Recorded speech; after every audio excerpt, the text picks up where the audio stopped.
Honorable Minister, here you are. We hadn't met before. Welcome to the stage. I believe you also have an equally important speech for us. Thank you.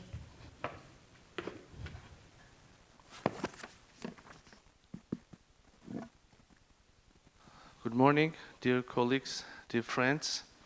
This is a real honor for me to address the participants of the Eastern Partnership Civil Society Forum Annual Assembly. I do believe that today, among like-minded partners, we can openly discuss and critically assess the developments both in each Eastern partner state and on regional and European levels. So for triggering further discussion, let me put forward two questions, reflection on which might be helpful today. So, question number one, what was and what is the Eastern Partnership about? And question number two, what is the role of civil societies in changing the world and the Eastern Partnership in particular? Back in 2009, when Eastern Partnership was being launched, it was aimed to strengthen the ties of the partners with the European Union and EU member states based on common values, deepen economic and political cooperation, and support reform agenda. If we try to summarize it in one sentence, Eastern Partnership was launched being about democracy, and today it remains about democracy.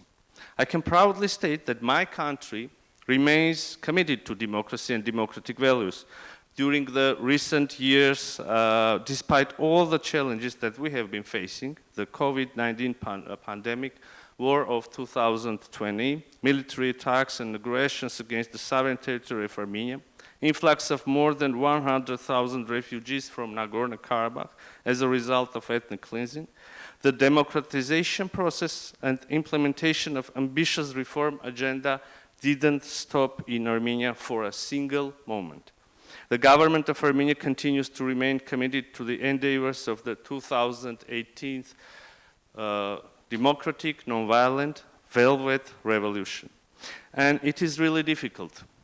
It is difficult to sustain democracy if there is no conducive environment around. The collapse of the European security architecture, rise of authoritarianism in the world, massive violations of the UN Charter on the one hand and the democratic values on the other make it necessary to seriously rethink how the EU should position itself. And this requires the European Union not only strengthening its links with Eastern partners, but also EU encouraging the cooperation among Eastern partners. In this context, I want to commend the European Commission's decision to recommend the European Council to open accession talks with Moldova and Ukraine and to grant candidate status to Georgia.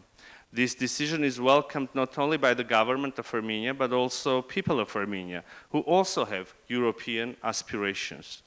During the last several years, we have had an impressive record of joint work to bring Armenia and the European Union closer. We are cooperating on implementation of the reform agenda, on realization of flagship initiatives of 2.6 billion euros, and in many other fields.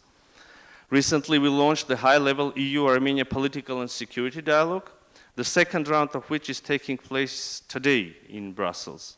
I should also commend the decision of the European Union to deploy a monitoring mission along the state border between Armenia and Azerbaijan.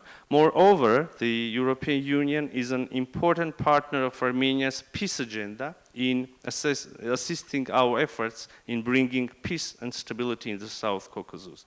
The government of Armenia has political will to normalize relations with another Eastern partner, Azerbaijan, and we are ready to move forward to that end on the basis of the principles adopted in Granada by Prime Minister Nicole Pashinyan of Armenia, President Michel of the European Council, President Macron of France, and Chancellor Scholz of Germany.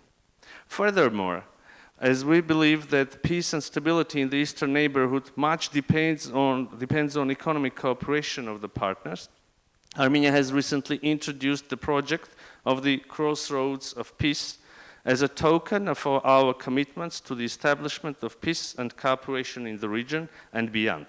Armenia is also interested in joining the Black Sea electricity cable project, and we hope that the European Union will support its aspiration using its toolbox.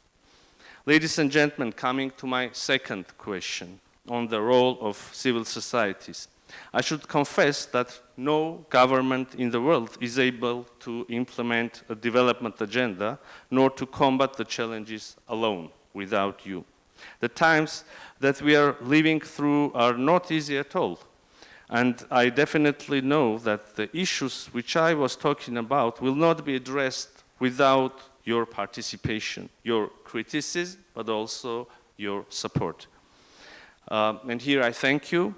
And this is not a traditional thank you that we usually say at the end of our statements. I really want to thank you for the tremendous job that you are doing for Eastern partnerships, common cause, for our values, for democracy, for peace. Thank you. So much. Thank you so much, Honorable Minister. I believe you are in a big rush, so thank you so much for coming.